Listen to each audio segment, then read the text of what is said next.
Ma magari non lo sapevo.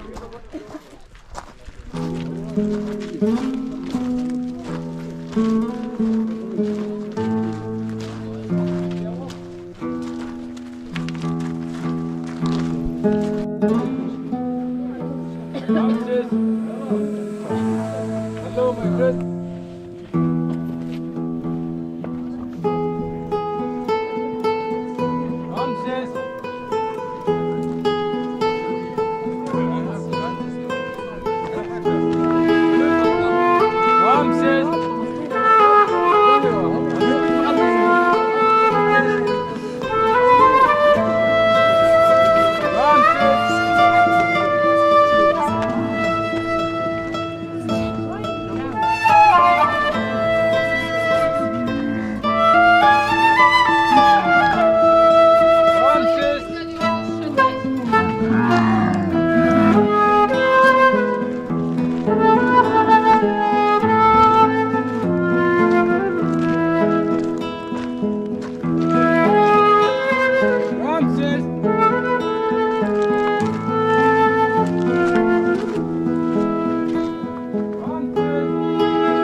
We've arrived at the steps.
Увидела?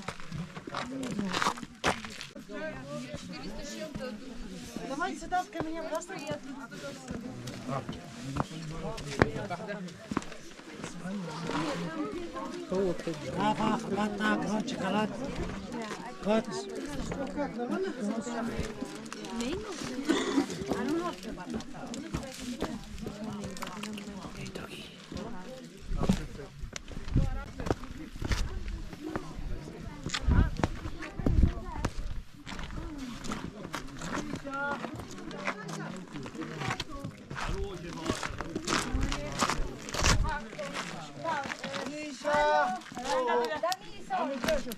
Soldi. Devo pagare. Quanto? 10 lire. Io vado in bagno, ragazzi. Aspettatemi, mi raccomando, mi lasciate qua, No. Vi accompagno? Sì, datemi un fazzoletto.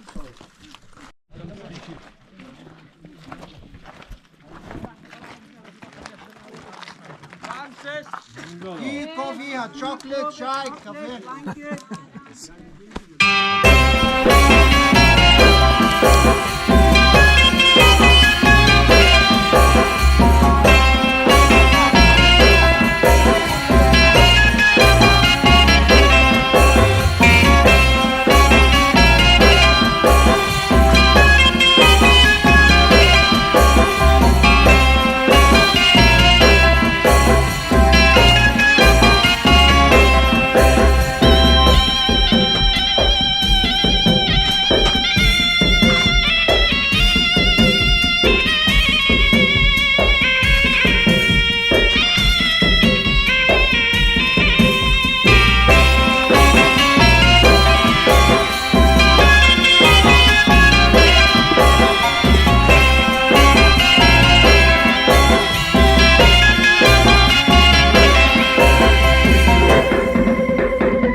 Oh.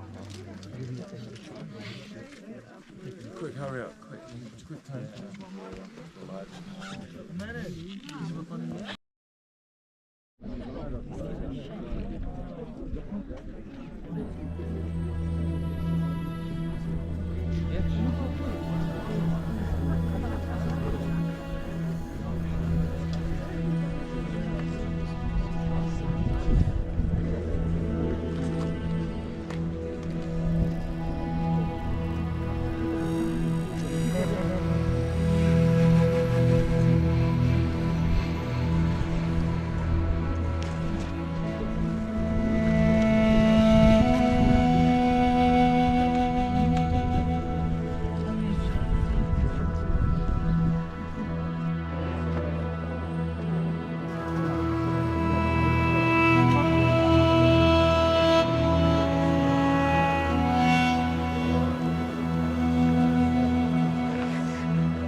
Wesley, let's go for a line of coat. I got one.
this mountain tour.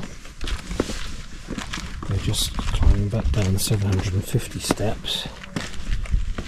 It's very impressive, awe-inspiring. Amazing to see the sun come up right there on Mount Sinai. And it took a while coming up, but it popped up quickly above the mountains when it did come up.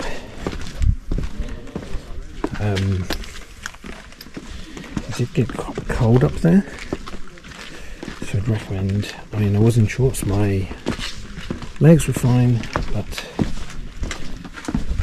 you'd be fine wearing trousers, and you'll need a top and a coat. I had a denim jacket, I'll just show you. Here's my t-shirt, but I also had a short sleeved shirt in my bag that I just put over there. There's Bedouins up there that will rent you blankets and things and cushions. You probably don't need to bother with that. Getting here was interesting. So we got picked up from the hotel in a minibus crammed full of Russian and Mexican tourists. I think I was the only Brit. And then it was quite a long wait to transfer us into a larger bus. And the larger bus was crammed full. So there was me thinking maybe this tour wasn't popular, but it is quite popular. And every seat was taken in the bus. Many checkpoints along the way, just the tour guides will reassure you not to be startled by that.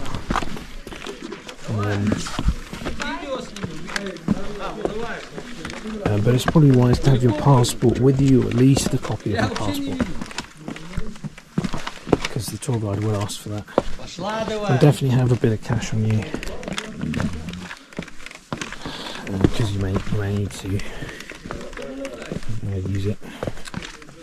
For example, the final stop, they want to charge you 40 Egyptian dollars to use a toilet. So just unexpected things like that. And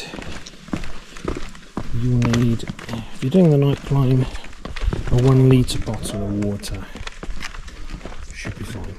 I bought 2, and my bag is a bit overloaded. I bought everything I could think of, including jeans, which I never needed to wear. So try and travel light, because you will feel the weight on your shoulders. That was one mistake I made.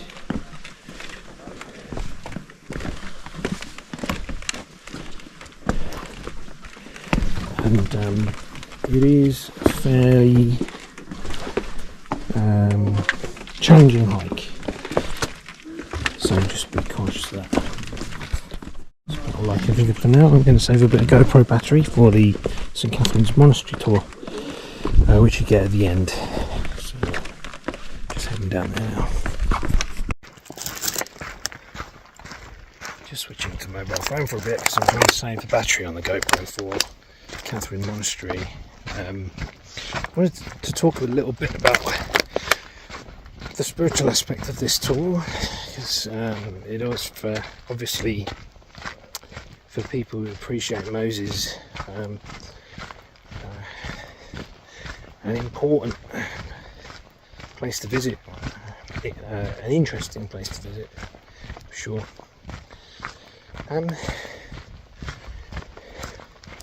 In my case, this is an experience I had in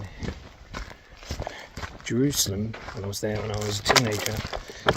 A Jewish auntie said to me, I can't go down this street any further. This was kind of getting towards East Jerusalem. She said to me, but you're safe to go down it.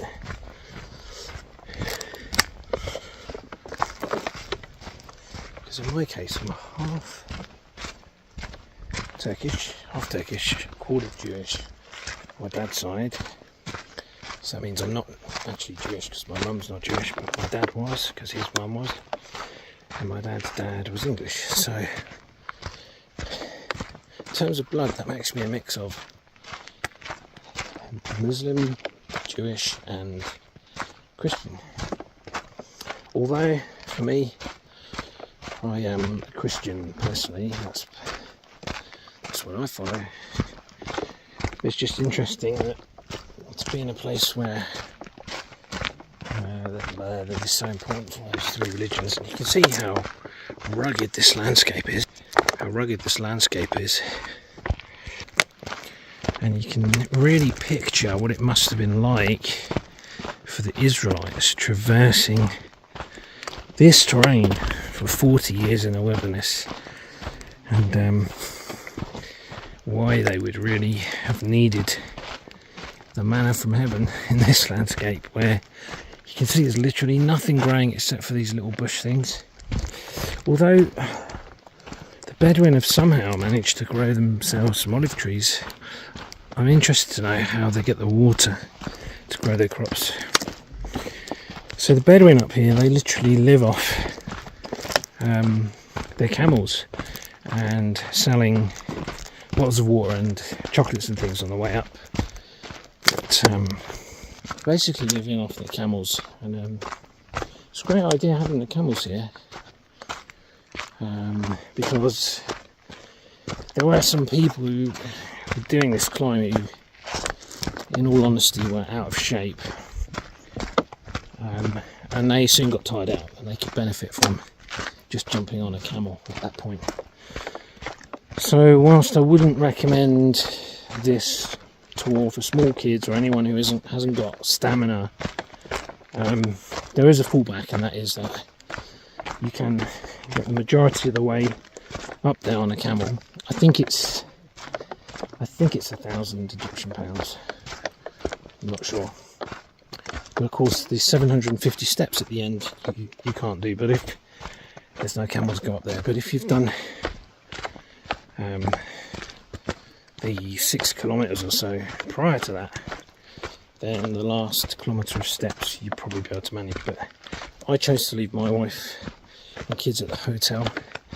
I don't think my kids could have managed this at 11 and 14, aside the fact that it's an all-nighter and exhausting. I don't think they would have quite coped with the hike yet. Just wait till they're a little bit older for this type of thing. My legs are almost jelly at this point, although the descent is much easier. And my wife isn't sure-footed, so I don't know how she would have coped.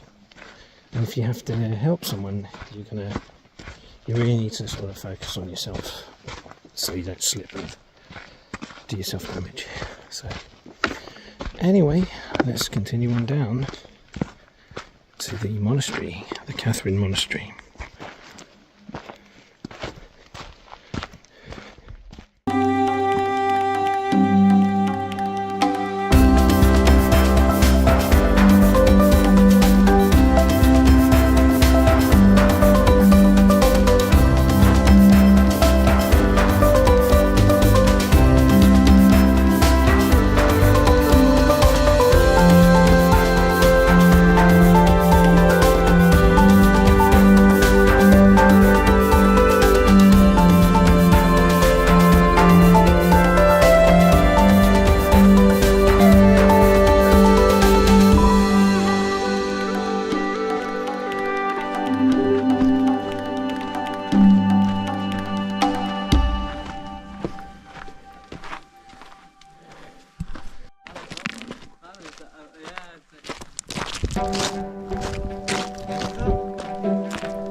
одна